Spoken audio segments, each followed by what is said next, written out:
Good afternoon from Southeast Asia. Happen to be in Manila, but maybe not for long. We'll cover that later. We're going to cover the various countries later. This will be episode or volume number 11 of the Southeast Asia Chronicles. Name's got to go. Stupid. I'm tired of chronicles in every form. Let's see, all tapes, all images, all everything are copyright 2023 by stockphotosworldwide.com. If you happen to like aliens, well, no, you're not going to. Once you learn about aliens, you ain't going to like them no more. If you want to learn about aliens and why you will not like them, go to alienanalprobe.com or theyclaim.com or vibratingcactus.com or, ready for this one, Save the Gay Whales for Jesus. I'm not joking. Look at me when I'm not smiling. SaveTheGayWhalesForJesus.com. Okay. AlienWhispererProductions.com. I don't even know where all they are. They're in the RSS feeds. There's a sprinkling of them on YouTube. Whatever. Don't care. Don't know. Don't care. Okay. The purpose. What the hell are we doing here? The purpose is to help you decide if you might want to escape the matrix and go to Southeast Asia. And a lot of the stuff we're talking about here, specifically we're talking about Southeast Asia, but if you decide to go to Brazil, a lot of this stuff is still going to apply. Specifics would be different, but the general concepts are going to apply all straight across around the world. If you're coming from a Western nation, hang on to your hat there, paisano. Oh, God. It'll be a ride. Might be a good one, might be a bad one, might be in between one, might be ups and downs like a roller coaster, but it's going to be a ride. If you are languishing in a life of quiet desperation in some Western country in which the life has been sucked out of it and out of you, and you're just existing, get the hell out. Just get out the back, Jack. Get yourself free. Oh, bug. A bug. This is got you, didn't I, you little bastard? Okay, this is Bug Central. Actually, Thailand was worse. Cambodia is worse yet. Whatever. That's funny. In the Philippines, I don't see people eating bugs. Maybe they do. Thailand is common. You have street stands with, I don't know, 15, 18 varieties of bugs, and they're all in little dishes, and the guy's got a little cooktop there, and you tell him how you want them prepared and how many you want, and throws them in, cooks them up. Some raw, they're all dead. Well, no, they're not all dead. Most are dead. I've tried nearly every single one many times over the years, because you got some Yahoo from the Western country comes to visit you. What's it like in Thailand? Okay, motherfucker, you're going to find out. We're going right now. And you take them somewhere where there's a bug stand and and you say, chow down. And what are they going to do? They just say no? No, they're in Thailand. They're adventure of their life, They got to eat bugs. And especially when you start eating them, they don't have any choice. They're not going to have you show them up. They got to eat bugs. And I don't tell them which ones are truly hideous. I've got videos of guys popping in great big old, I don't know, like almost $50, well, not almost $50 size big old black beetles. And you're saying, yeah, these are good. These are the good ones, It tastes like almonds. They crunch them, and their face just gets worse and worse and worse and worse. And they're spitting them out. Yeah, it's really funny. And you let them go around the whole rest of the evening with a little leg hanging off their lip, That's what I live for. Okay, so we're supposed to be telling you, helping you decide if you want to move to Southeast Asia. And if you do, how are you going to do it? You got the money? How much money does it take? Stuff like that. We're not quite there yet. We're getting there. Really, we are. We're covering every detail I can think of. Okay, this is a comprehensive review instruction manual. Okay, we're at 11. This is number 11, volume 11, and I suspect we probably got 50. Probably got 10 more to go. Maybe 10. Probably not more than 10 to cover this to the degree and depth that I want to cover it. And we'll give you the tools you need to make some decisions. Okay. We've covered this quite a few times. All you poor suckers up there in Western countries. Could be France. Well, we don't care about the French. Fuck the French. That's what they say to us. You know, you go there and you stop somebody on the street and in your very best French, you know, you ask them where's nearest restaurant. Fuck you, in French. It's funny, the French that leave France are not so rude. I think because they know once they get out of their native territory with their buds and their homes and they're rude like that, they're going to lose their goddamn teeth. And they will. So they're really brave in France. To get out of France, they're not so bad. So I knew lots of French people in Southeast Asia. They're okay. I got along with them. They're fine. We go hang out, have adventures. No problem. And I'm going to do a breakdown of my personal experiences with and opinions of the various nationalities that come to Southeast Asia. And that's my personal opinion, but it's based on my direct experience. Oh, God. Oh, God. In fact, so I don't forget that.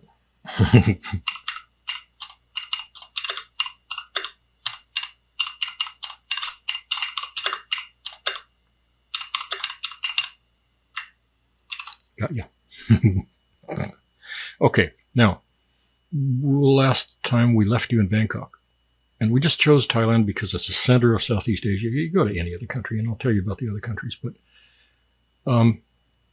that's what I did when I was tired of the Matrix, and my wife had passed away, and I was adrift. I mean, I was adrift like few people are ever adrift in this life, and I had money. I was fortunate. I had a lot of money. Not so much anymore, but some. And I just needed out. I needed out. My brain was going to explode. My heart was broken.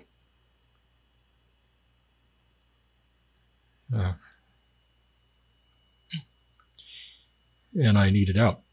And I literally pulled up a map of most of the world. Mostly Southeast Asia, because I sort of had an inkling I wanted to go to Southeast Asia, but I was open to any place else in the world.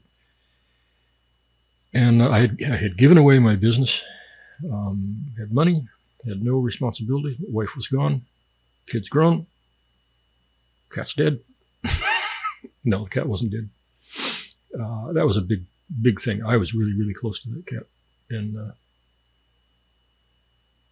I had to leave him, and then he died because they didn't take good care of him. That hurt. That hurt a lot. Still hurts right now. That's been 11 years. That hurts. 10 years.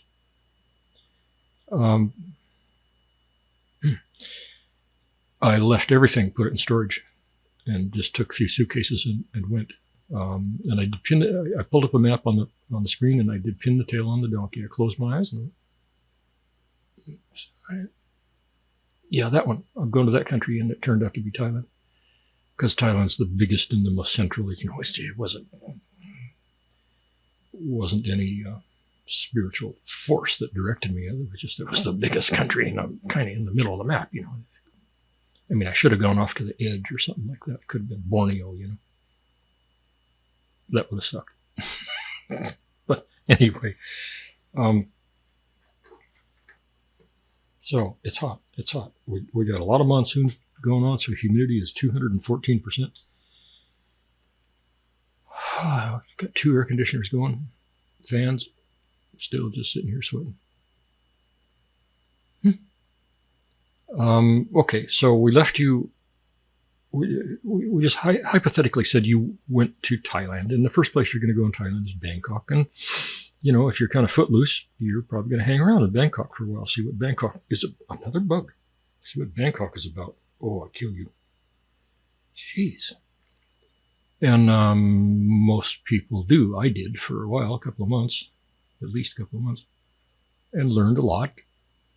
And so we've got you as far as Bangkok. You're in a hotel. You're, you know, if you're a girl, you didn't come to Thailand because they don't. They just don't.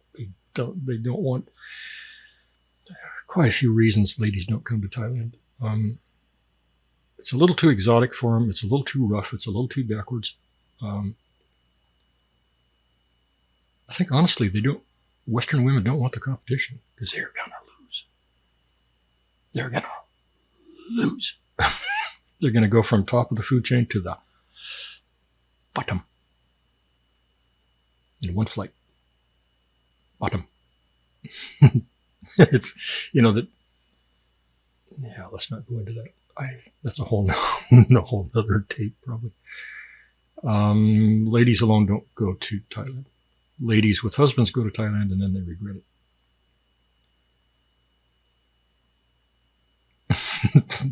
You figure out why. So it's guys. So you're a guy and you came to Thailand and you're in Bangkok and you're looking for girls because you're stupid. Because you didn't get the anti-testosterone shots that I told you to get before you left Western country. Get them. You know, go to the doctor. Say you don't want to think about girls anymore. You want to be disgusted by them.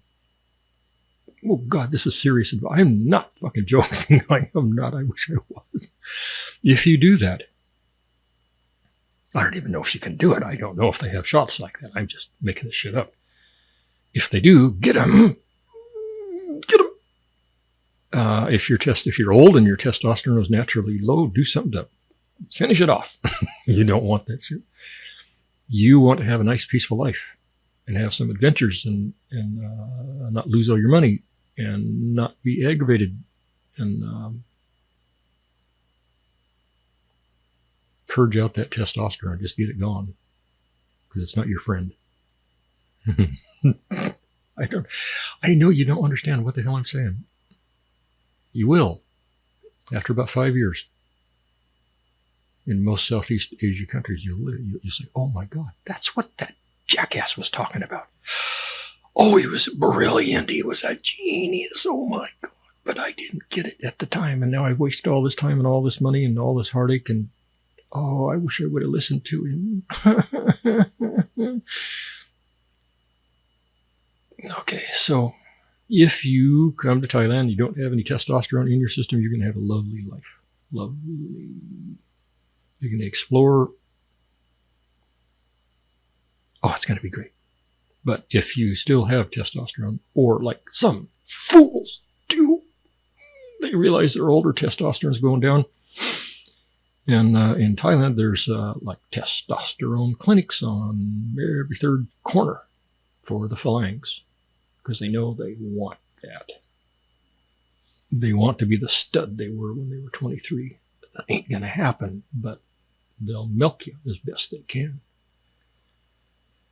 So you go in and you get some pills. It's probably just going to make you sick, and you get some big testosterone shot up the ass. You do that once a week or once every 10 days. And you know, your libido will go up. It doesn't mean your capability is going to go up.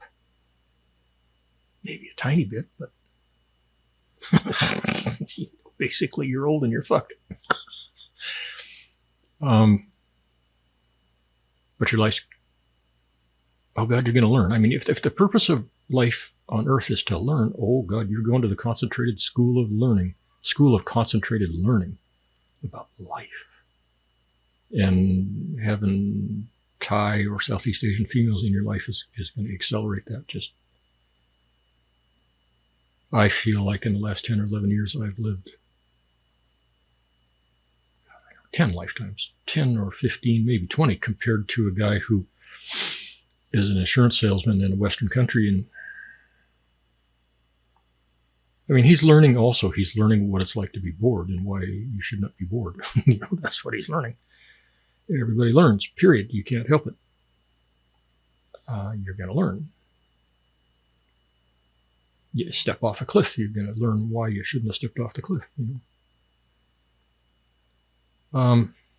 Okay, so you're in Bangkok, and you kind of figured out the routine a little bit. You can get around.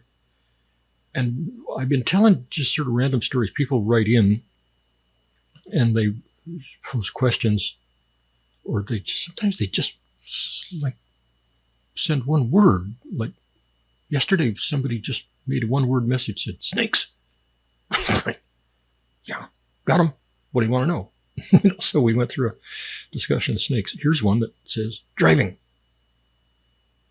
What about it? Can you drive in Thailand? Well, yeah, you can. You don't want to, but you can.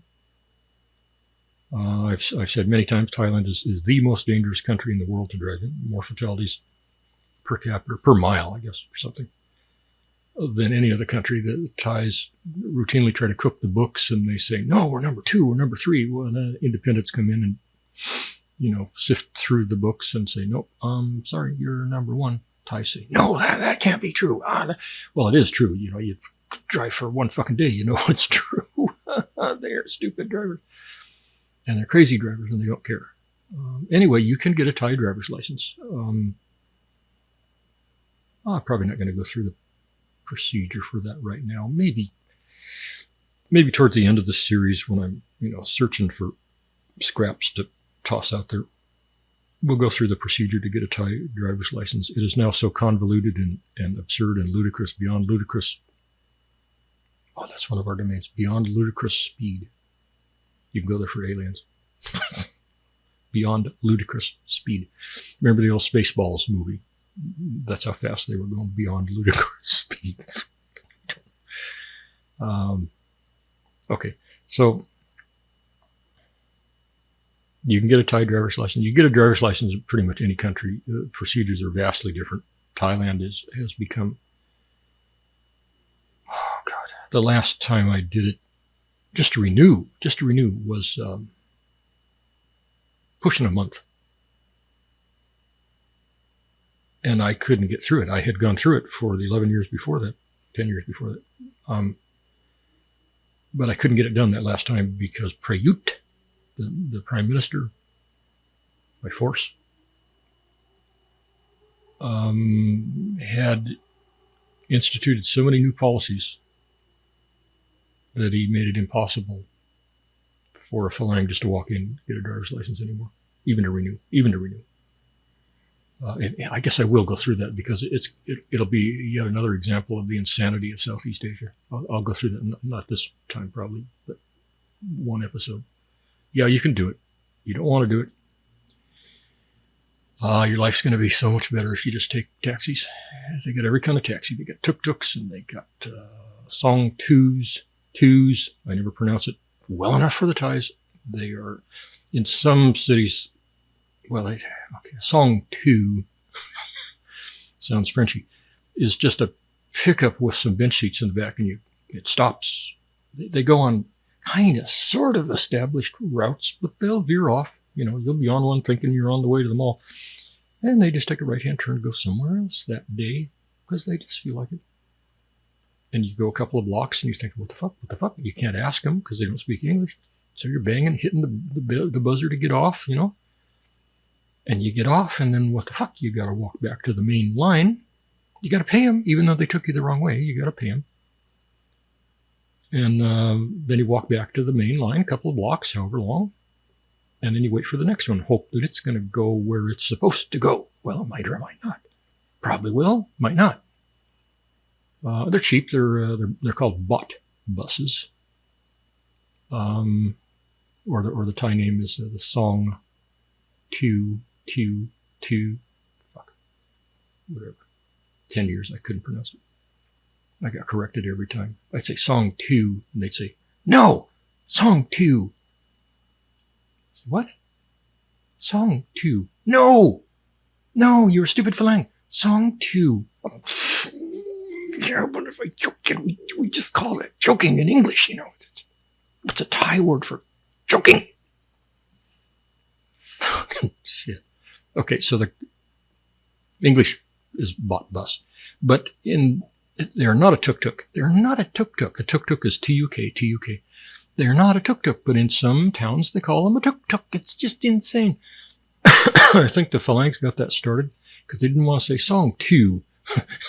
So they just said, oh, it's a tuk-tuk. Well, no, it's not. A tuk-tuk is a little three-wheeled thing. There's a lot of those in Bangkok. They're really expensive. They're really dangerous. They're really smoky. They're little two-stroke engines. The fumes will kill you. You know, you stopped at a light and there's no breeze. The two-stroke fumes are good. They're going to kill you. It's horrible. But they're everywhere, and they're the cheapest way is a motorbike taxi. The next thing would be a Grab or an Uber type thing. The next one would be, well, I don't know, the buses. The buses are going to be the cheapest, but you're never going to figure those out. Not in Bangkok. If you got a Thai girlfriend, just go, or just tell her you want to go somewhere, and she'll figure out the best way to get you there, and she'll take you. It'll be painless. Bus, whatever, doesn't matter. No air conditioning on the buses. Windows are all down. Stinks. It's rough. It's nasty. Okay, driving.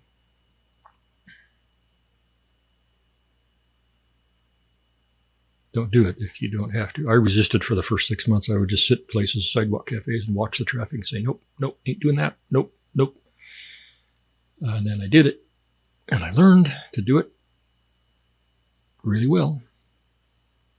Tens and tens and tens of thousands of miles on countless motorbikes. Never got hit, never went down, but that was luck. Drove lots of cars, rented lots of cars, drove them crisscross Thailand driving cars. Could do it. You got to get used to driving on the left side. Some places, Western countries, you do that anyway. Some places, it was a big thing for me. I had a hard time adjusting, but I did, and now I can't adjust back. So I drive around in a Western country, and I'm constantly trying to go over the left side of the road. Okay, so driving is driving. I'm just going to leave it there, so I'll mention it later. Okay, health insurance. Used to be nothing was required before COVID. Hospitals were cheap. You just pay for them. Whatever happened, pretty much, you just paid for it. If something really went haywire, hopefully you were still lucid enough to get a flight back to your Western country and take advantage of whatever national insurance system they had for anything serious, and then maybe you got patched up and you came back. You know, lots of guys did that. Health insurance now is stinking expensive in Thailand. Not so much in some other countries, but in Thailand, they just did kind of a land grab. Oh, now they got to have insurance with COVID. Let's see. How much can we rape them? Oh, I think the sky's the limit. Okay, there's all kinds of really, really, really bad insurance that will satisfy the government requirements to get you into the country or get you a visa. But they're shit. They're not going to cover hardly anything at all. If you want good insurance, it's going to give you good coverage. You're going to pay through the ass. You're going to have as much as $500 US a month. How much you're paying in your Western country, you know, probably a lot less than that. So Thailand has gone berserk. The cost of medical care in Thailand is probably 20% what it is in a Western country, but the insurance is more. So you figure it out. You figure out who's getting rich on that bullshit. Okay. I've had a couple of questions. I mentioned in the very first one that in 10th grade, I went to the school counselor and I said, I can't take this shit anymore. I don't like the kids. I don't like the teachers. I'm not learning anything. There's nothing here that I'm learning that I could not get out of a set of encyclopedias. Nothing. And I just sat there and I just waited for the argument, you know, well, you got to stay in school. You'll never be a success, you know. And he looked at me for a long time, 30 seconds, just looked at me. No words. And he said, I talked to him before, and he was a rational guy. He said, I've always held that there are some people on this earth who don't need school. And I thought, oh, well, that's kind of a positive development. And he said, you sure you want to quit? I said, yes, sir. Done. And he signed the papers, and I walked out. Done. 10th grade. Now, so people are asking me, don't you regret that? Oh, fuck. You must be such a failure. No, I haven't regretted it for 1 minute. Not for 1 minute. Truly, there was nothing in there that I was learning or was going to learn that I couldn't get out of a set of encyclopedias. There was nothing.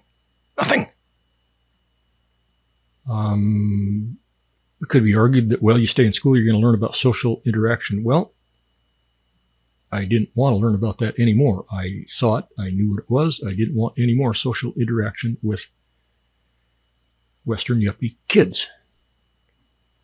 Still don't to this day. I don't want them around. Don't want to think about them. Don't want to see them. Don't want to smell them. Don't want to hear them. I went out and learned about life. Real life. And I never regretted it for 1 microsecond. I made more money in my life. Probably 100 times more money in my life than I ever would have made had I gone into some normal profession, especially a salaried profession. In 1976 and onward, 77 and onward, I was working as a commercial diver, and I was making, on the deepest dives that I could do, that I had equipment for, I was making $2,600 USD an hour. 1 hour minimum. I could do 2 hours a day.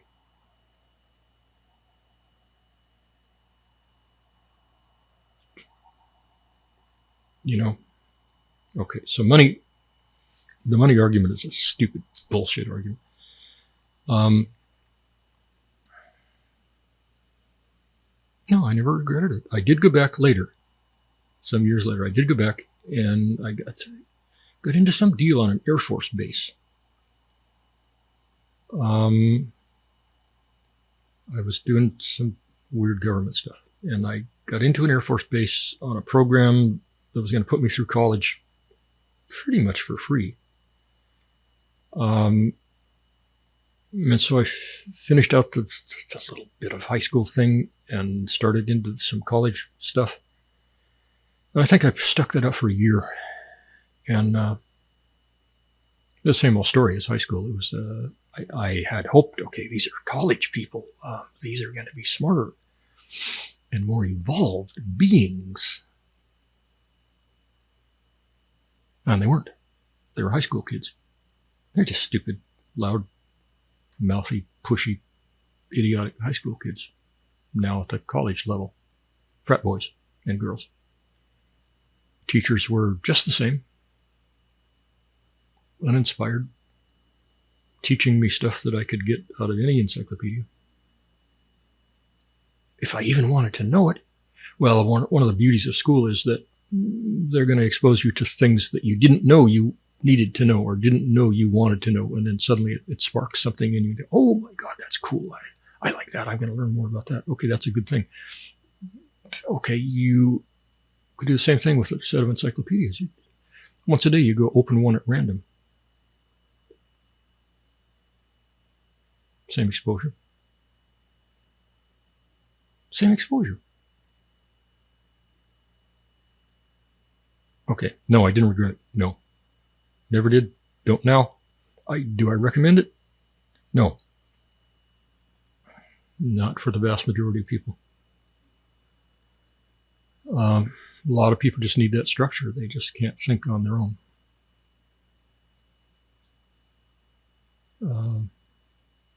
The ones who don't need it know it. And they're going to do what they want anyway. Sometimes that'll work out for them, sometimes it won't. Okay, so I got another note here. It says, what do I think of the various nationalities that I find throughout Southeast Asia? Let's save that for a little later time. We did health insurance. Monkey stories, we'll save for later. Okay, so you're in Bangkok, and you've been there a while. We've covered, pretty soon you're going to need to extend your visa. You got to decide, are you going to go for a retirement visa or some kind of long-term visa, or every country's set up differently. Or are you just going to stay out your visa that you have, your tourist visa, and then go to another country or go back home? If you're going to go back home, then, just stop listening pretty much now because you're done. If you're going to go to another country, we'll cover some other countries later on. I'll cover all the ones that I have, firsthand intimate knowledge of. What happened in my case was I mentioned that I had met the girl, and she hung with me pretty much every day. Nice girl. What happened between us? What happened to that girl? That was a really sweet, nice girl. She stayed with me pretty much every day, and most nights. And I talked about her before. It was not romantic in any, not even remotely romantic. Never kissed her, never hugged her, nothing. Just a nice friend. I don't know for sure what she wanted. I never really figured out what she wanted. She wanted a friend. That much I knew. She would not let me give her any money. She would not let me buy anything for her except food when we went out and pay for the taxis. We'd go to mall after mall after mall. I had a lot of money, and I wanted to do nice things for her because I knew her life was shit beyond comprehension. She lived in a tiny room with between 10 and 12 people. And no fans, no air conditioners, no nothing. Just, they cooked on top of a propane 5-gallon bottle in the room. That's it. Lucky to have rice. Lucky to pay the rent. The rent was $30 or $50 a month, something like that. And between the 10 of them, they could barely scrape it up. And I tried every possible way to help her financially. She wouldn't think of it. She wouldn't let me buy her anything at all. Lots of times she had a little sewing business thing, and she had to pretty much take it with her everywhere she went. It was kind of a little embroidery thing. She did this real detailed, almost fine art embroidering thing for customers. And lots of times I wanted her to just take a day off. And let's go, come on, let's go play. Let's go, just go here, go there. Come on. And she couldn't because she had some thing she had to do because she couldn't take a day off because she couldn't afford to take a day off. I don't know what she was making, 50 baht a day, maybe $3 a day, $2 a day, something like that. She couldn't afford to miss a day. And I'd say, look, I'll just pay you, here, I'll give you 10,000 baht. You won't have to work for a while, She wouldn't even, God, I couldn't force it on her. It was really distressing to me, but that was her moral code. She didn't want to be one of those Thai girls who took money from phalanges. It was unacceptable to her, and she didn't do it. She never did it.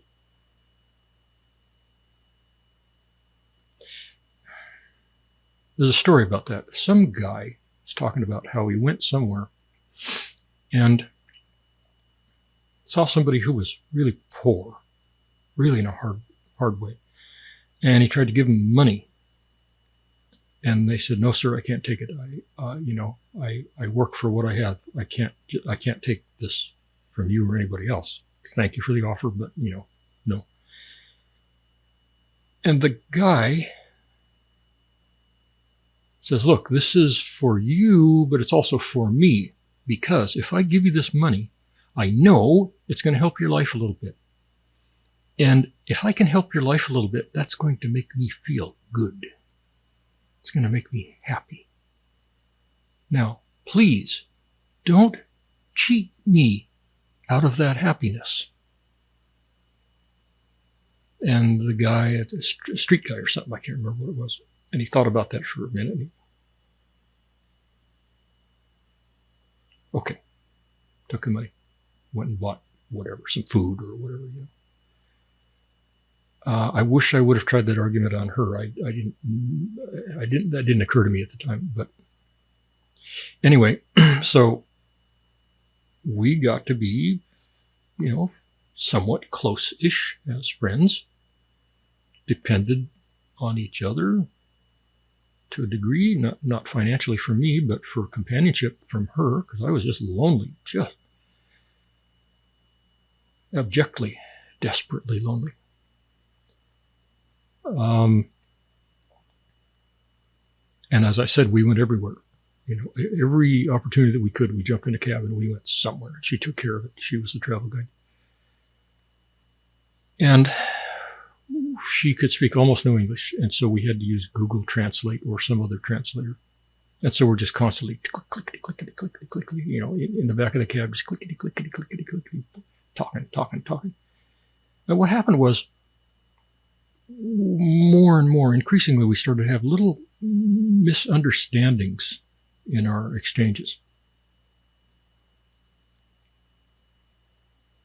It was due to several things. It was due to just the language, for one. It was due to the differences in culture, for another. But 90% of it was due to Google Translate incompetence. Google Translator, in Thai at least, is just pretty close to worthless. In fact, it might be a negative value. It might be worse than worthless. It's like they made no attempt whatsoever to make it accurate in any possible way. If you type he, Google Translate in Thai will translate it to she. Boyfriend is girlfriend. You make a very simple statement, can we eat someplace? And Google will translate it to some bizarre fucking thing, and I can't think of any specific examples, but Google Translate would take something like that and translate it to, have you ever fucked a buffalo? Something that outrageous. And it would do that 1 out of 3 times, even though you're keeping the words really simple. And the phrase is really simple, 3 words, 5 words tops. And Google would fuck it up. Okay. I've picked up on that fairly early, realized what was going on.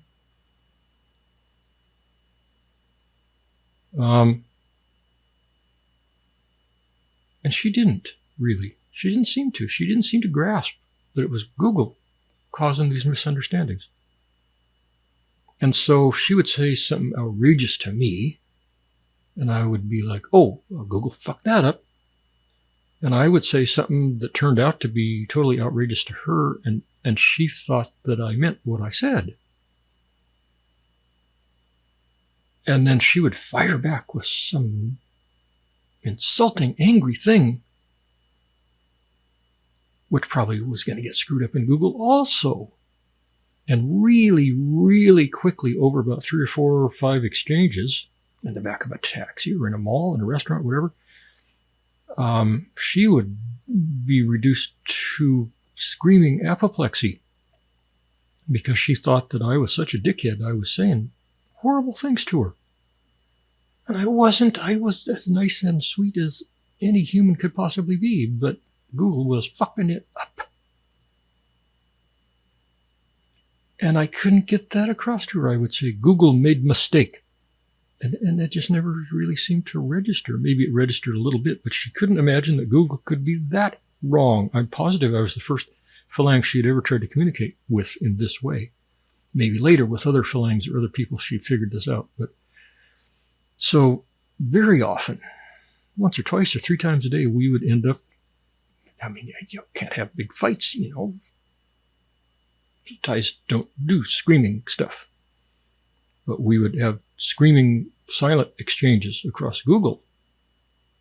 And then we would both end up just sitting in the back of the taxi with our arms folded, phone turned off, silent, you know. And then after an hour, we'd try it again.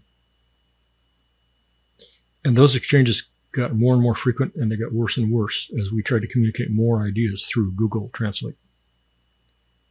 Everybody I know has the same trouble. This was not a one-off. Everybody. We had one translator for a while that was a little bit better. I think maybe.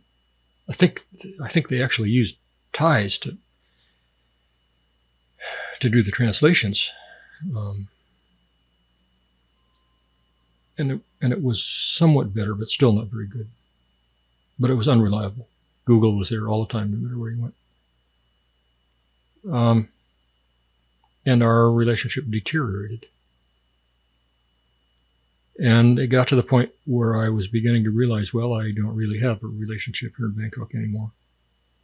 And all I had seen around me was hookers and scammers and can you give me money, please? And can we go to your condo right now? You know, that's pretty much all I'd seen around Bangkok. The nice girls won't talk to you, especially if you're not fluent in Thai. So you're not going to, if you're not fluent in Thai, you're not going to meet them. So they're going to be invisible to you. All you're going to meet is the scammers and the prostitutes. And that's true in most other countries, even in the Philippines, where English, quote unquote, is their biggest second language. Well, it is, but it's still very, very, very poorly done. Cambodia claims it speaks English. Well, not as well as Philippines. The Philippines is not good. It's really not good. So our relationship got more and more and more strained. And finally, I thought, well, okay, I'm not thriving here in Bangkok. It's too foreign. I can't find enough English to get anything done, to do anything. I've been here a couple of months. I can't meet any friends. I've seen all the touristy things and all the non-touristy things. Maybe it's time to go look at some other part of Thailand. I can't base my whole, I'm still deciding whether or not to stay there. And I can't base that decision on just Bangkok. So I was sitting in the hotel lobby one day and figuring my relationship with that girl was, probably over 98%. And there had been a clerk in the hotel who had been really nice, really sweet to me. And she had a teensy little bit of English. God, it was terrible, but, more than anybody else in the hotel. And she kept smiling and giving me the eye and waving and stuff like that all the time I'd been there. And so I was sitting in the lobby one day just feeling dejected and thinking, well, what the hell? Maybe it's time to go. I don't know where to go. What the fuck? I don't know what's out there. Going back to the U.S. was really not an option. I've been trying all my life to get out of there, and I'm out now. Why would I go back? Still had stuff ahead of me that might be doable. And I was sitting there. I guess I looked pretty bad. Anyway, this same girl came over, the hotel clerk, and she sat down next to me and put her hand on my leg and, how are you? Saustika? And we kind of talked a teensy little bit. And I thought, well, she wants something. And she's already got a job, so she's not going to ask me for money. She had never asked me to go to my room, So maybe, possibly, this could be a nice girl. Not a bar girl. Certainly not a street hooker, not a freelancer. Nice, really pretty girl. She'd always been extra nice to me. And I thought, well, maybe I should pursue this one just a teeny little bit, see what happens. And we talked for quite a while there in the lobby, probably an hour.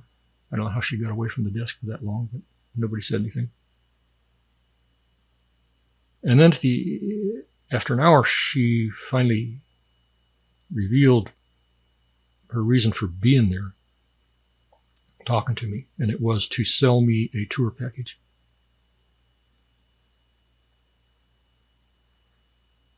Oh yeah. No, you're not a scammer, but you're a spammer.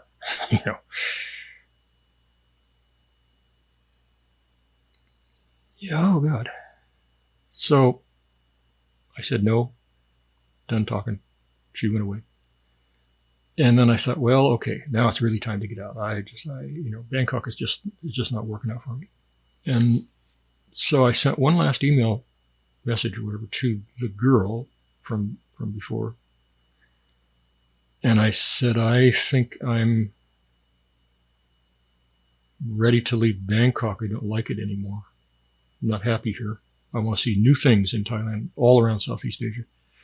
And I thought, let's give this one last shot. I said, would you like to go? And she wrote back and said, well, I can't go. I don't have any money to go.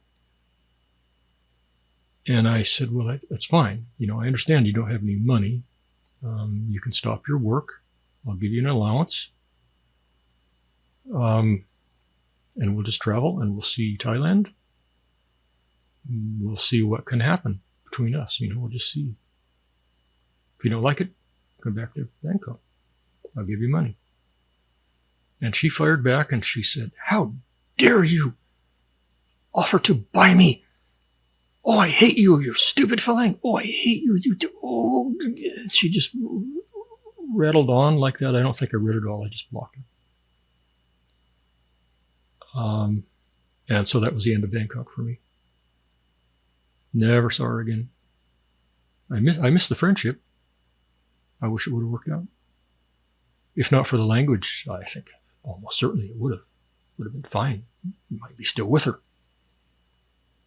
The language was the problem, and then Google was the exacerbating factor on top of that, making the language problem 140 times worse.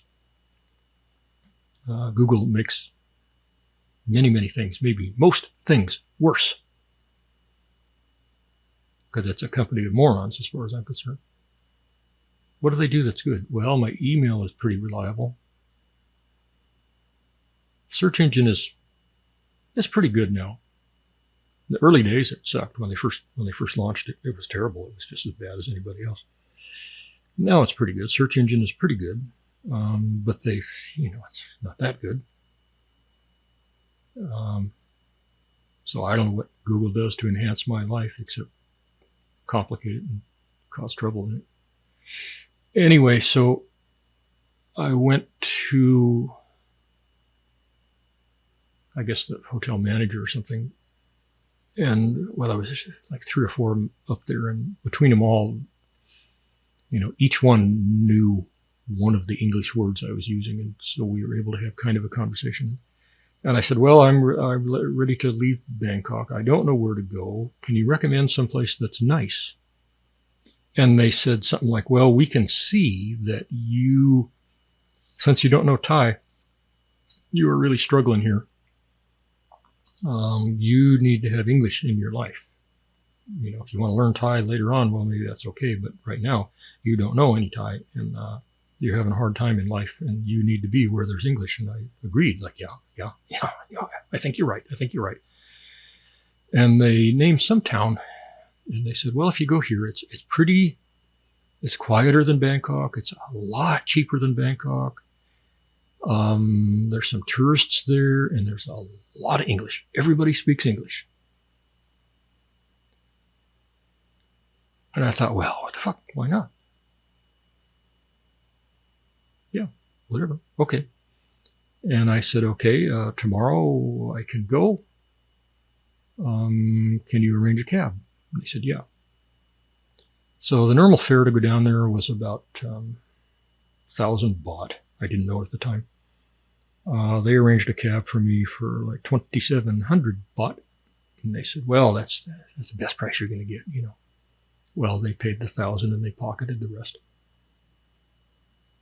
Welcome to Thailand. And so anyway, he showed up in the morning, packed my stuff, went down. On the way down, I got across to him that I needed a hotel. He had said, where are you going? I said, well, the name of this town. And he said, do you have a hotel? No. So we're thinking about that all the way down. And he finally suggested one. I said, well, okay, whatever. Now, in the U.S., you can ask a cab driver, do you know a hotel that's like this? You know, it's not too expensive, not too cheap, you know. And they'll say, well, let's see.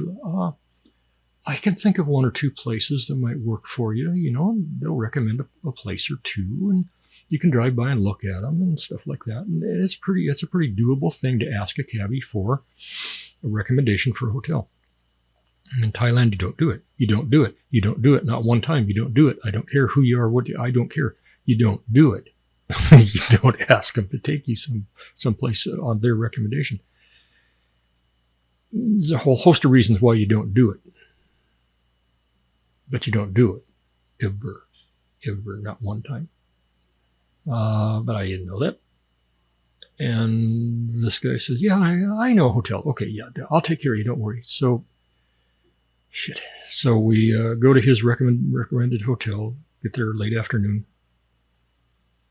And he helps me with my bags and walks in with me to the desk, and they hand him, I can't remember, 300 baht, 500 baht, something like that. Well, it was his little payback hotel for bringing guests there. He got a little kickback, you know.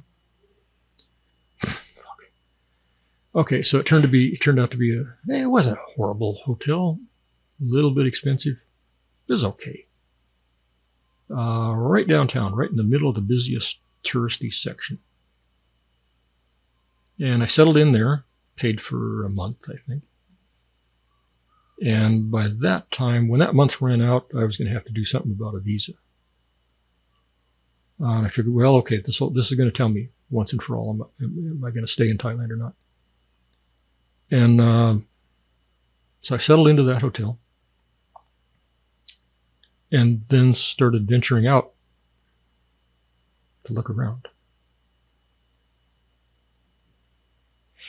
It was night and day from Bangkok. It was, I don't know, 10 or 15 or 20 times busier, whole different crowd of people.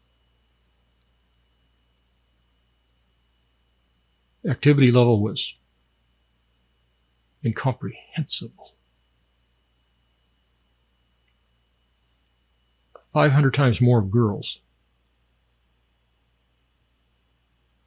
It was so overwhelming to me that I couldn't stay out more than about 10 minutes.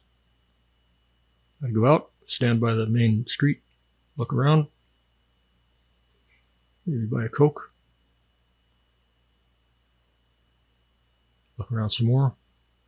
I would be so into sensory overload that I just went back in the hotel, laid down on the bed, talked to my family.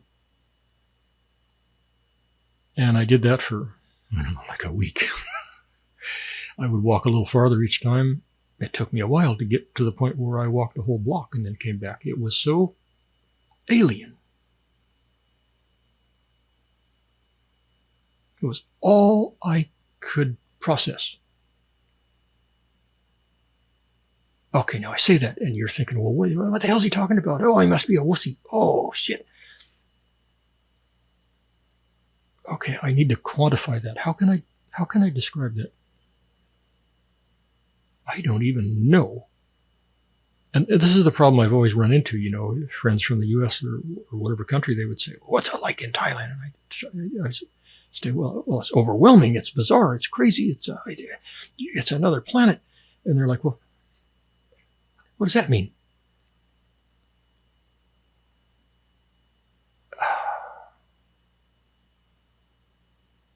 I don't even know how to describe it. The smells, I guess, probably the first thing that hits you, the smells, good and bad and ugly. Traffic was helter-skelter. 4-lane boulevard in front.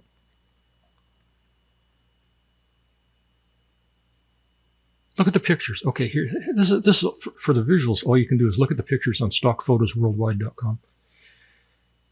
Scroll down until you get to, page 1, page 2, page 3, like that. There's about 60 pages. And I got so many more to post, I just haven't gotten around to it. But those will give you some ideas of the visuals. I should have taken a lot more videos. It's a video world now. I retired as a photographer. I was not a videographer. I should have been, and I should be now. I should just concentrate on video because that's the world now, video. I'm trying to make that switch over, but it's, old dogs, new tricks, like that. So look through those pictures. You'll get an idea. You cannot possibly get the smells. You cannot feel the heat. You cannot hear the sounds. Oh, you need video. Video will give you more dimensions except for the smells. Smells are a huge part of it. Because the smells, your nasal sensors are right there next to your brain. And a couple of things will hit you throughout your life. You hear a piece of music. After about the first 10 notes, oh my God, you're back. You're back to wherever that song had meaning to you. You are back there, transported magically. Okay, smells are the same way. You smell something you haven't smelled for 50 years. You're back there. You're instantly back where you were when you smelled that before. These are all new alien smells, so they're just overloading you. Your brain is close to implosion. A little Titan brain, too much pressure on it. Traffic was, people more or less stayed on their side of the street. Not really, not that much. Predominantly, but not, certainly not totally. Somebody wants to go somewhere over there, oh, they just drive down the wrong side of the road till they get there. People got to swerve around them. Soy dogs everywhere, they'll bite you. Half of them are rabid. Scroungy, mangy, hairless motherfuckers. They're bad. Don't ever kick one, because then they will bite you, and the friends will come and bite you. I got along with them pretty good because, number one, I love all dogs, pretty much all animals except for snakes. So they could tell that I loved them. Even if a pack of them came at me with the intention to tear me to smithereens, they could feel that I loved them. And that almost always just stopped them. Like, what is this? What? He loves us? What the hell? What the hell? Okay, it doesn't always stop them. Don't count on that. But later, after I'd been there a while, I started carrying little baggies of food. And that would pretty much always stop them. They're coming over, they're massing, they're in a semicircle around you, and they're just daring each other. Bite that fucker, come on, you do it, I'll do it, like that. And you pull out a little baggie and you drop it on the ground, like, oh, what? Well, okay, Bob, we'll bite him after we eat this shit, And then after they eat that shit, they're, well, maybe he's got some more, let's not bite him yet. Let's see if he's got more. They kind of went like that. I got myself out of so many soy dog situations like that. It was just absurd. I never really, not really. I never had any serious trouble with soy dogs. Everybody I knew got bit. They're in there for the 29 rabies shots in the stomach, shit like that. I did get bit. I was on my little e-scooter one day. I got bit by a little tiny terrier piece of shit, lived in a home. And I didn't go get checked because I figured, well, he's probably safe. That was stupid. I should have gone to the hospital and got the shots and made him come and get the dog and cut his brain open. I should have done that because he's... Okay, anyway, that's a whole other story. But not too many cats there because the dogs eat them all. The girls, both the street prostitutes and the other kinds of freelancers, and pretty much any girl in that town was for hire. Pretty much. God, it would have been really rare that the girls there weren't for hire.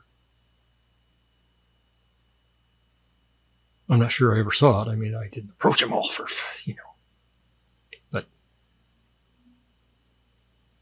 pretty much all of them, I would say. Even the old fat ones were available. They are. I'm sorry.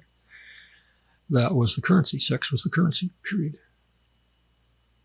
The incredible mix of foreigners everywhere, most of whom didn't speak English. We'll talk about types of foreigners there at some point. And I just keep coming back to the smells, the food and the poop. Scrumptious food smells and then nauseating poop smells. And it just goes back and forth depending on which way the wind wafts at any given moment. The heat, everything smelled like wet jungle.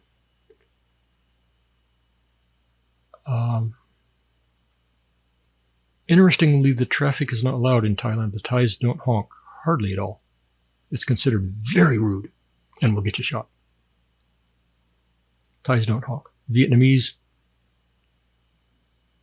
honk for fun. I have literally, truthfully watched Vietnamese driving down the main boulevards of Saigon early in the morning.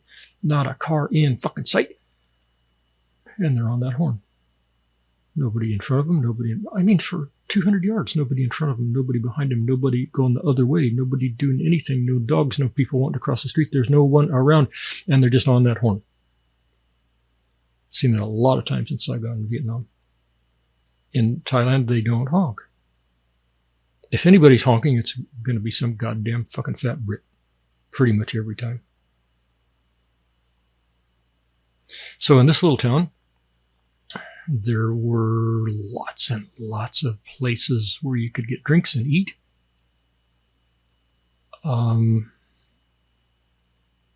Menus were often or usually in English, or they had both. So you actually had some idea what the hell you were going to order. That was amazing to me.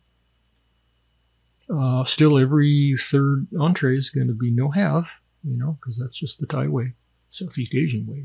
Every country is the same. Food was passable. It was really cheap.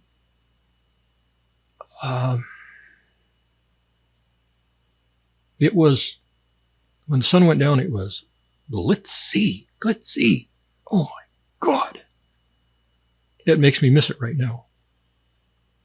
I mean, that's a very concentrated evil. You can only take so much of that for any given period of time, but I've been away from it for a year, and so now I miss it.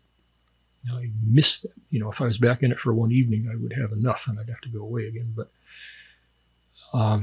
you talk about excitement, especially when it's brand new to you, as it was to me at that time. Brand new.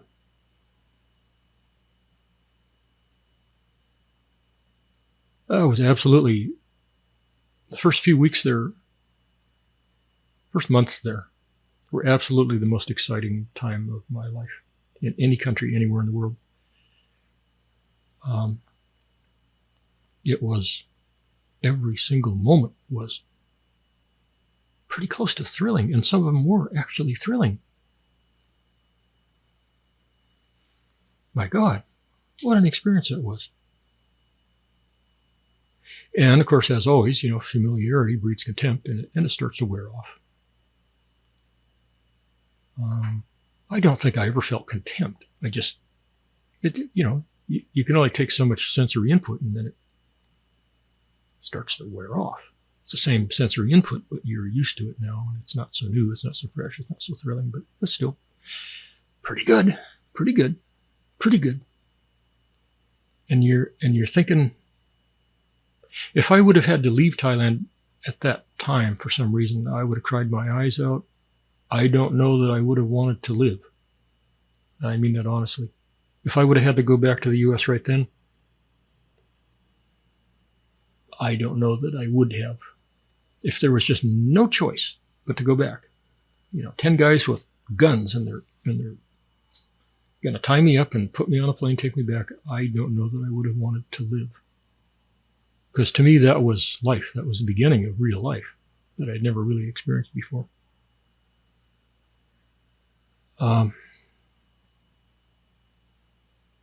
Wow.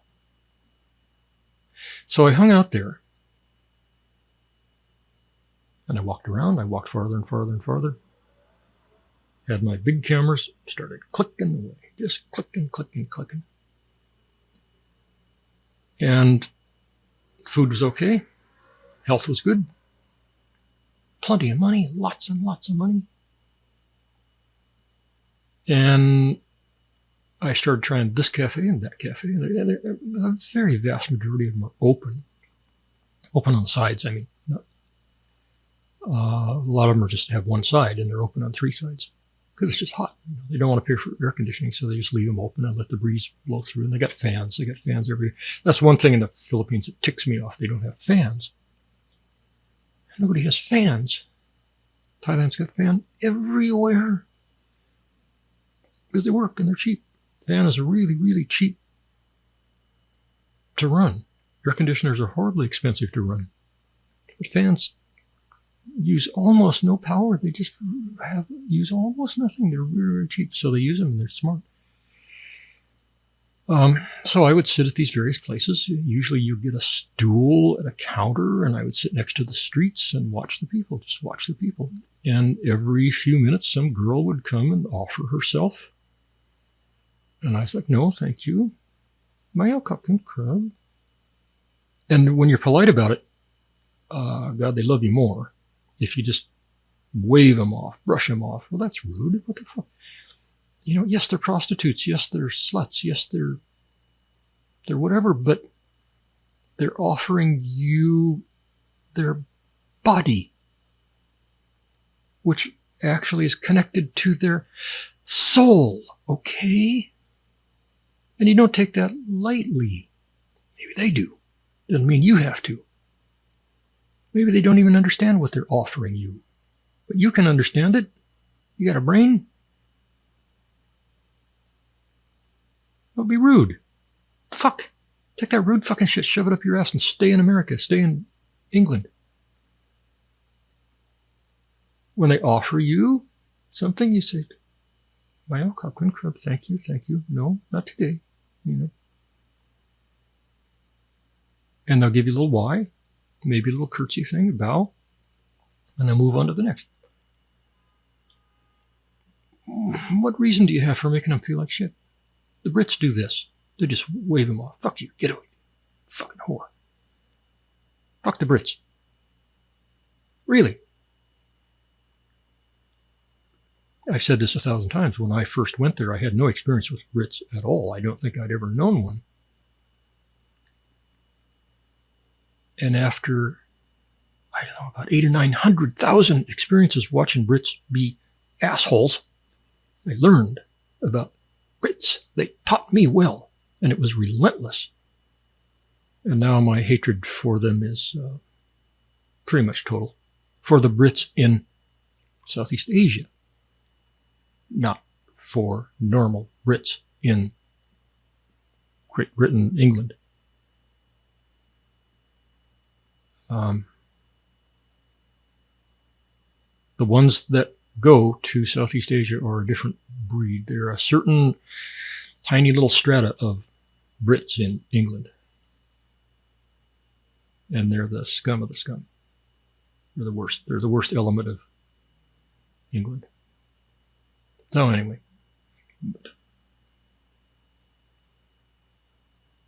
A real downside to Southeast Asia for me is the Brits. Well, the Phalangs in general, but the Brits especially.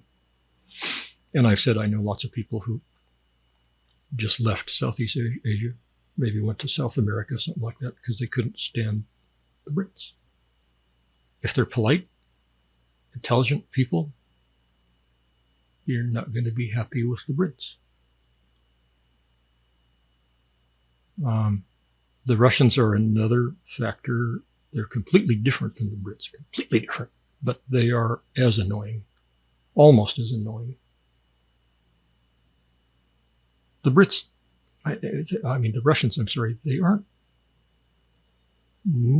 oh God, they're about 1% as mouthy as the Brits. They're thieving, scamming, violent assholes like Klingons. But they're not mouthy like the Brits. And the Brits,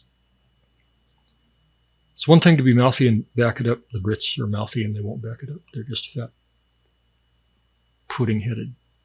Okay, that's enough Brit bashing. Jesus Christ. You go live there for 10 years and then you tell me you love the Brits. Maybe you're one of them. He says, God, they drove me crazy. They drive everybody crazy. And they are the biggest reason why Thailand especially has soured on phalanx, because they see how the Brits act and they think, oh, that's how all phalanx act. Because they don't understand that England is a tiny little place in Western Europe. You know, it doesn't represent all phalanx. They just see the Brits acting badly and they think, oh, okay, now I understand what phalanx are like. Oh, yeah, they're fucked. Okay, we don't want them here. Okay, so that's what has happened over the years. And now, well, in the tourist areas especially, phalanx are barely welcome. They're treated badly, rudely, mostly due to the behavior of the Brits. Jesus Christ. In all fairness, there are, among phalanx, there are more Brits in Thailand than any other Farang. Just because it's pretty close to England, you know. So it's easier for them to come. There's a lot of Germans there. The Germans, nobody likes the Germans either, but they pretty much stay to themselves. They're somewhat intelligent. They're really super anal retentive. I had trouble with one German. He was a landlord, anal retentive piece of shit, screwed me on my deposit. Okay, so I hung around in that town for a while. So at this point, we're, I don't know, probably 7 months after I lost my wife. And I'm feeling lonely because I had her for 40 years. And we were close. Close. You know, if one of us had to travel somewhere, we talked every hour. So I was feeling lonely. But I had never taken a prostitute in my life. And had no intention to, no desire to. What the hell? What? For what? Go look at porn if I want to see naked girls. You know, a picture in a porn video has the same soul. I'm going to get as much of an exchange from the soul of a picture as I'm going to get from a prostitute. Well, not really, but kind of seemed that way. I wanted an exchange of souls, not an exchange of bodies. I just was never wired that way in my life. Never was. Never. And there were plenty of times I wished I was, because life might have been easier. I don't know. Some ways it might have. Anyway, so I finally found a restaurant/bar. It was open on two sides on a busy soy. And I made it a point every day to stop in, 5 or 8 different places like that and just have a Coke. I didn't drink. I don't drink. Once in a great while. Great while. Once a year. And so I was doing the Goldilocks thing, this bed is too soft, this one's too hard, looking for places that would be comfortable to hang out. And I found this one bar/restaurant thing. And it had a lot of stools lining the soy at a counter, and I could sit there, order whatever I wanted, and watch the people, just endlessly watch the people and take pictures. And I was in hog heaven. Truly in hog heaven. A little bit of jungly stuff right kind of around the building. And so, you didn't feel like you were totally in the middle of the city, and you were, but vegetation I'd never seen before, really lush, beautiful vegetation that made it feel exotic, and smells and sights, and It was a lady bar, which pretty much every bar, I don't think pretty much, I think every bar, without exception, was a lady bar in that town. So they always had lots and lots of ladies available for hire if you wanted one. And occasionally, not occasionally, God, I don't know, like 2 or 3 times an hour, I suppose, one of them would come over and sit down and want to talk. And, can you buy me a drink? Well, no, I'm sorry. And they talk for a minute anyway, or a few minutes, or sometimes a freaking half an hour, And their English was better because they had been fucking lots and lots and lots of harangues, and they had learned English. And you could talk to them a little bit. You weren't going to have any intellectual, philosophical conversations, but pass the time of day a little bit. And then when they finally figured out you're not going to buy them a lady drink and you're not going to take them, then they'd give you a nice little why and a little bow, and they'd go off and look for somebody who would be a customer, And that was fine. That gave me a little teeny little bit of companionship. Girls were all gorgeous, gorgeous. And that's how I passed most of the next month, just hanging out there and a few other places, but a lot of time there. So everybody got to know me. And it was fine. It was a good life. I was happy. I was pretty happy. I was still lonely. I still wanted, quote unquote, a real relationship. But even a friend, even just a friend. Just somebody in my life. But wasn't going to go the prostitute thing, just wasn't going to go there. I couldn't. I was just sort of genetically prevented from doing it. Even if I wanted to, I couldn't do it. I just wired in a very strange way, which has vexed me all my life. And then it got to the point where I had to make a decision because the last of my visas was just about up. I had about a week left. And I'm thinking, okay, well, now it's crunch time. What the hell are you going to do, paisano? You going to stay here a while, or are you going to go to another country? Well, it was a pretty much a no-brainer. I was happy. Still in that same hotel. It was okay. It was kind of raucous at night, but not that bad, And it was okay. So I decided, okay, I've got to go get a real visa. And I thought, oh God, this is going to suck. This is going to be fucked up. And I was in a gentleman's club. I met some guy in a gentleman's club. He was a doctor from Australia. And I told you his story earlier in one of the early ones about the lady he took to Australia. Found her in the back of the cab. So I met that guy about this time. And the subject of visas came up. And I'm thinking, oh God, what am I going to do? What am I going to, how do I do this? I didn't know anything about how to approach it. And he just mentioned off the cuff, he said, hey, there's this guy that he used for visas. Guy is the best guy in the world. Was he Australian or American? I can't remember. Falang. He was an attorney. He was an actual registered attorney in Thailand. And that's all he did was visas. That's all he did.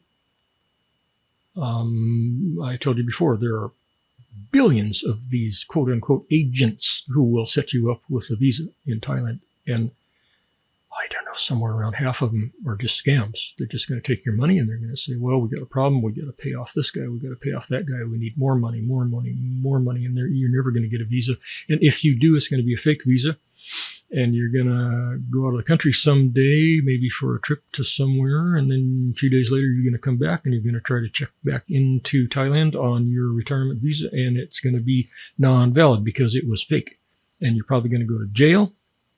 You might get banned from Thailand for a year or 2 or 3 or 5. Jesus fucking Christ. Some of the agents are legit, but you got to research them. Fucking God. Anyway, so this guy, this doctor, had been using this attorney for, I don't know, 25 years. 20 years. And he was just the best. He came, he just recommended him as the best in Thailand, period. So I went to see him like the next day, and he said, yeah, no problem. You know, $600, retirement visa, have it in a week. And that's it. For a year, you're done. Oh, happy days. Happy fucking days. Oh, God. Gave him the money. And in a week, I had my passport back, nice, shiny 1-year visa stamped in there, and I was skippity-doo. I was happy, man. Happy. Okay, so then Thailand was mine. Good for a year. God, what a nice feeling. Stability. I had a little stability in my life. And I decided that the hotel, it was time to get out of that hotel. That's a little bit expensive. Why be paying that much? I was paying 10,000 baht a week probably, and I should be paying 10,000 baht a month, you know, for a room. And so I started asking around in this bar/restaurant thing. I started asking around, anybody know of a room for rent?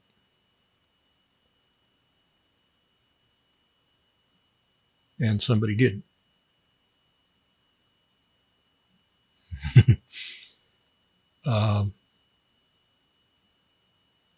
And that's a story unto itself.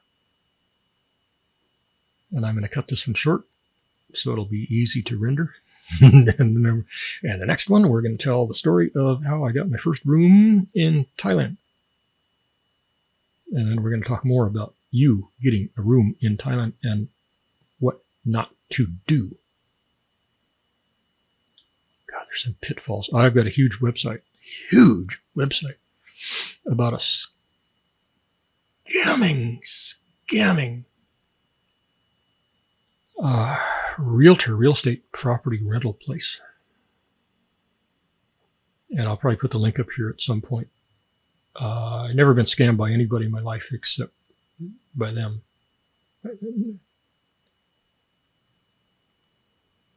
I mean, in a real estate deal like that.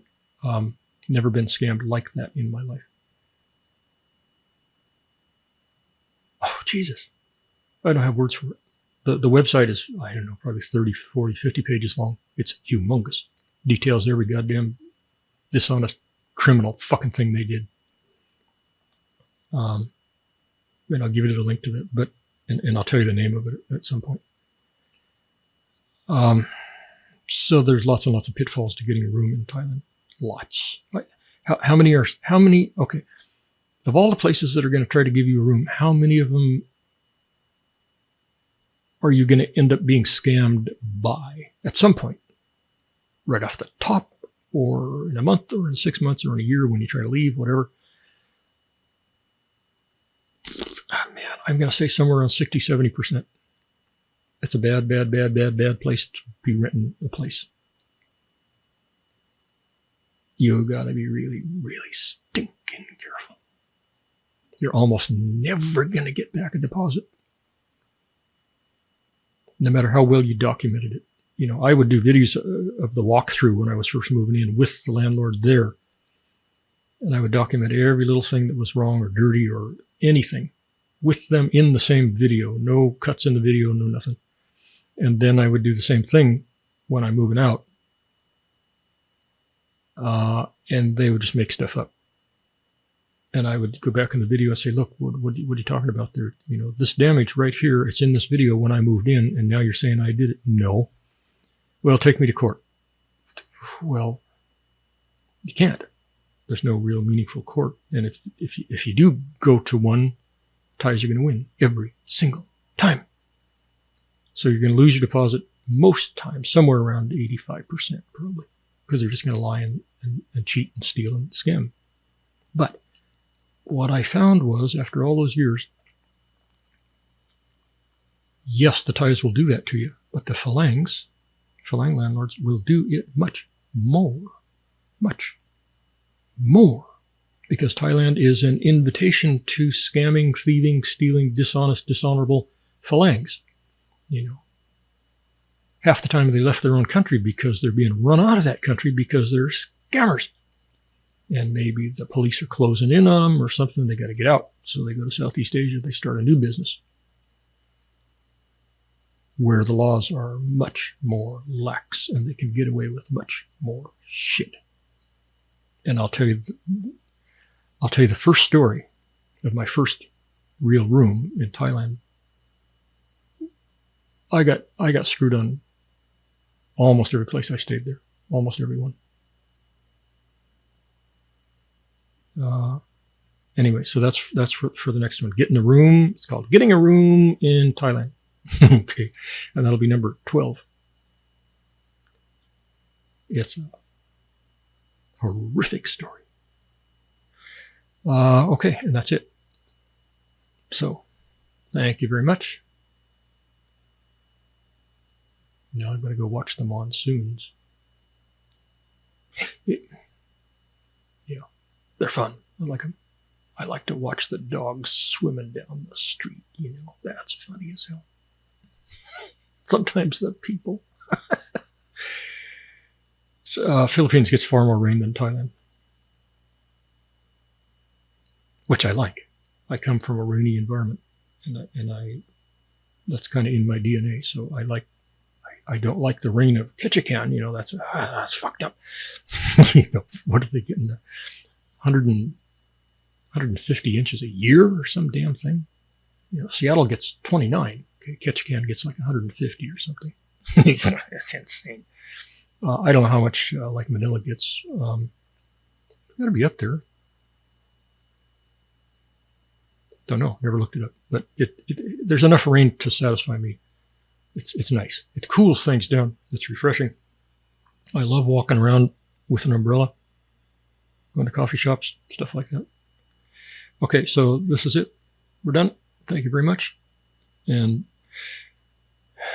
God, if I didn't say it, all tapes are copyright 2023 by stockphotosworldwide.com. The link to these things is right there near the top of the page. It's very hard, impossible to miss it. RSS feeds are starting to pick them up now. We allowed a few of them to go on to YouTube, just a few, because we hate, loathe, and detest YouTube. And then we cut that off, so they're not automatically going to YouTube anymore. We just wanted a small handful on there, just as a token presence. But everybody, I'm pretty sure 100% of people who ever put content on YouTube have trouble with YouTube, because YouTube will object to something they say. And God knows there's plenty in these things for people to object to. So we don't expect anything we ever put on YouTube to stay there very long. Or maybe they'll allow it to stay there until it gets to the point of being monetized. And then they'll go take a hard look at it and jerk it off. Or maybe they'll let you accrue a whole bunch of money from revenue from advertising for the content you've put on there. And maybe they haven't paid you for 2, 3, 4 months, and then all of a sudden they just jerk your content because you said something they didn't personally like. Some little snowflake was offended by it, and they just jerk your content, and we're not going to pay you, and that's that. So we're not ever going to put enough on YouTube where that can piss us off. I don't like being pissed off, and you won't like me when I'm pissed off either. And YouTube, sure enough, won't like me when I'm pissed off. We can go a whole nother level. Steal from me and we go to a whole nother level. Because I'm tired of it. I'm sensitized to it now after a decade in Southeast Asia. There's no recourse against Southeast Asians when they rip you off. There's just virtually none. Against people in Western countries, yeah, there's all kinds of recourse. And I know most of the tricks and I know how to use them really well. But I don't want to go to the trouble. I don't want to expend that energy to do it. So I just stay away from places I'm likely to be scammed and ripped off, and YouTube is one of the biggest ones, so I just avoid it. StockPhotosWorldwide.com, that's where all the content will always be.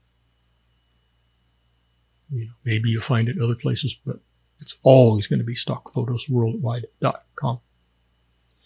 Okay, thank you very much, and good evening and good night. We be done. Where's my camera? Okay. All right. Yeah.